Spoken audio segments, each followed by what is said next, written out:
was a kid, I knew I was different. And people would say, oh, that's an odd child. And that crushed my spirit.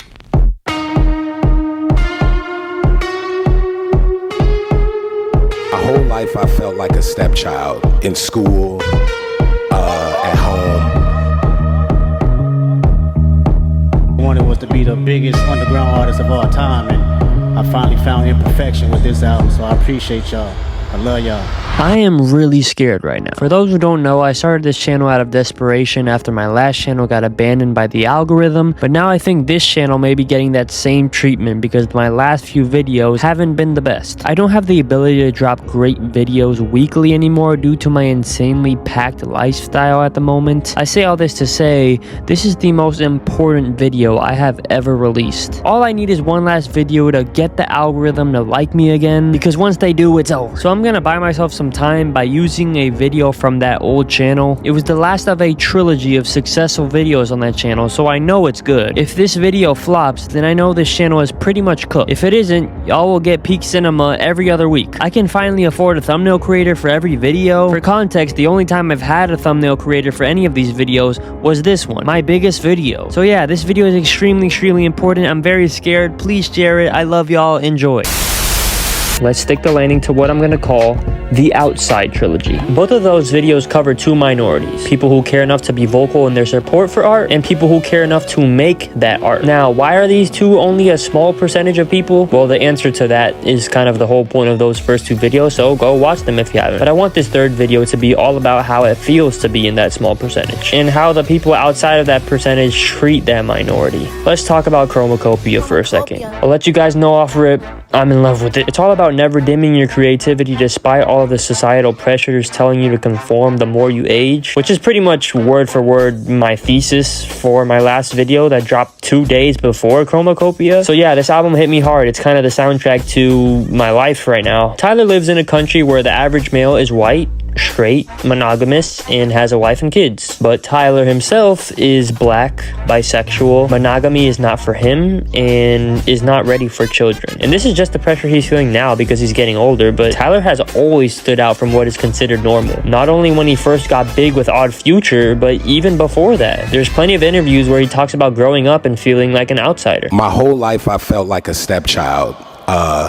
in school, at home, and especially in music and rap. And I've come to understand that most of our favorite artists felt like outcasts growing up. My two favorite artist discoveries this year are easily Bright Eyes and Charlie Kaufman. Both of them are extremely socially awkward. I recently watched Piece by Piece, the Pharrell documentary, which by the way is incredible, 9 out of 10, so go watch it because it's flopping. But in it, he talks about feeling different growing up. Do you know why it's become such a trope in movies for the loser nerd kid to get bullied and at the end he gets the girl that he wants? It's because the people writing these movies are those same nerds. They are writing out the story they wanted to happen to them growing up. I don't know about you guys watching this, but this was pretty much my exact experience when I was growing up. The older I got, the more I fell in love with art, but because of the capitalist society we are in, that I described in the first two videos, that is far from the norm. And a lot of people just don't understand what that does to a teenager. I knew I was different.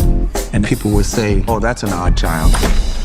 And that crushed my spirit. To feel different, to feel like you don't have anybody to talk to about the things you are passionate about. Now, some people are lucky enough to go to art schools, or some people can easily find groups where being different is the norm. Some people grow up not giving a shit that they're different and don't care how other people perceive them. But hopefully, I'm not the only one when I say this, that I don't fall into any of these categories. Feeling different just made me feel alone and pretty depressed. And it's a terrible cycle of sadness that really fucks with your self-esteem, because you're different from other people, so you don't have as much friends, which leads to you having a lot more alone time. And when you're alone, you start overthinking. And what do you start telling yourself and eventually believing when you overthink? A bunch of harmful things that over time really mess with you. I don't belong, everyone else has it figured out but me, nobody will ever love me. And if anybody relates to this, they know that I'm just scratching the surface. That self-hate talk is insane. And for a lot of us, this period of time is just ugly. But we aren't Tyler the Creator or Pharrell Williams, who were embraced for their weirdness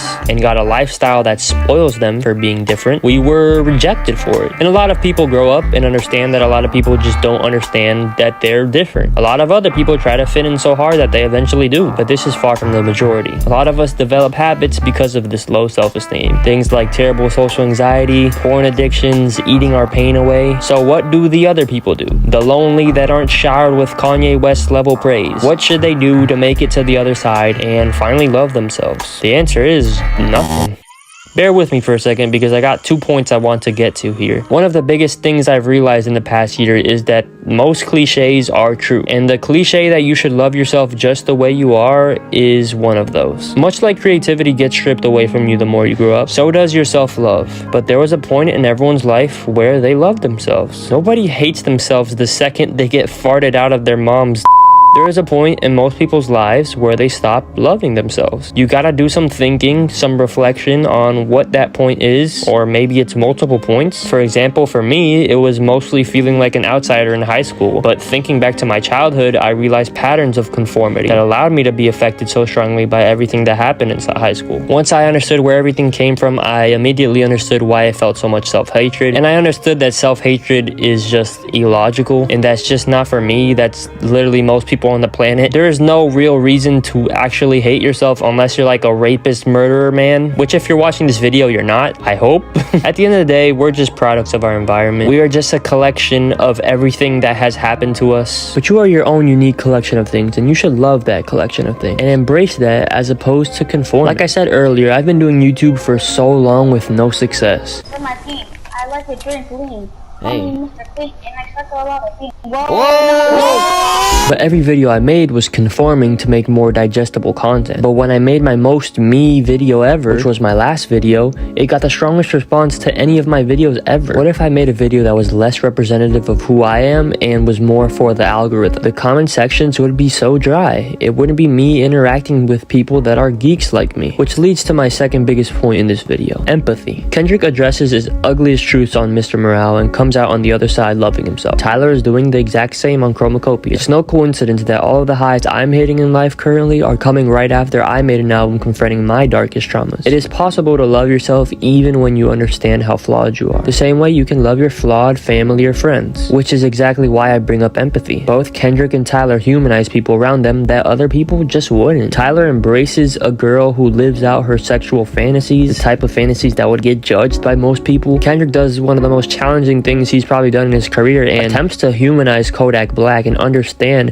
his childhood trauma. The reason most of us have felt alone growing up is because the words that someone has said or how someone has treated us, and that's completely understandable. Most kids don't have the emotional maturity to understand the psychological effects words have on other people. And a big thing that messed me up was thinking everyone else had life figured out and I was the only one struggling. But the truth is, we're all just sensitive little mammals and trying to navigate through life. And the further I've grown from my toxic masculine ways, the more I realize that it goes a long way to be kind. A lot of people would say, oh, that's sensitive, but that's just having an understanding of what words can do to people. Listen to what Kendrick said on Auntie Diaries. Words do have impact. Don't judge Judy. Instead, embrace her sexuality like she does. That's exactly why I think Tyler put Sticky right after Judge Judy. Tyler feels inspired to embrace his sexuality, and this girl died, so he drops the Diddy Party anthem right after. So the big cliches of this video are: be yourself, be kind, realize you're different, and love that you're different. Because the people who don't are the exact people I've been criticizing for this entire trilogy. You are you, and nobody else on this planet can be you, so don't conform. So in conclusion, don't you ever dim your light for any of these motherfuckers. 1, 2, 3. Wait, is this a song with the drums? And I love myself. And when you're looking at me, tell me, what do you see? I love myself. I put a bullet in the back of the head.